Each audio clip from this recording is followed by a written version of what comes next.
আজ আমি রান্না করব ঘরোয়া পদ্ধতিতে মুরগির মাংস। প্রথমে ওভেনে কড়াই বসিয়ে তাতে তেল দেব। তেল গরম হয়ে গেলে কেটে রাখা আলুগুলো দিয়ে তাতে স্বাদ মতো নুন আর হালকা হলুদ গুঁড়ো দিয়ে আলুগুলো আমি ভেজে নিচ্ছি। আমার আলু ভাজা হয়ে গেছে, এবার আলুগুলো আমি নামিয়ে নিলাম। তারপর আলু ভাজা তেলে আমি 2-1 দানা চিনি দিয়ে দিচ্ছি, এতে করে তরকারির রঙটা ভালো হবে। তাতে শুকনো লঙ্কা আর গোটা জিরে আমি ফোড়ন দিয়ে নিলাম। তারপর পেঁয়াজ কুচি দিয়ে ভালোভাবে নেড়েচেড়ে নিচ্ছি।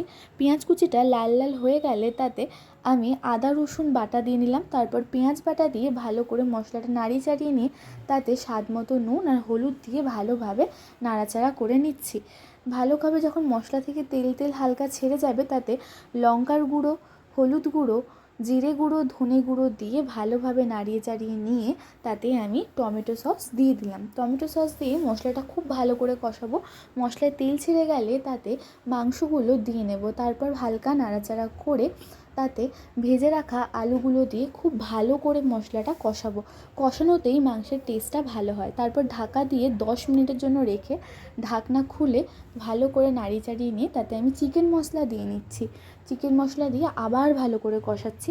তারপর পরিমাণ মতো জল দিয়ে আমি তরকারিটা ফোটাবো।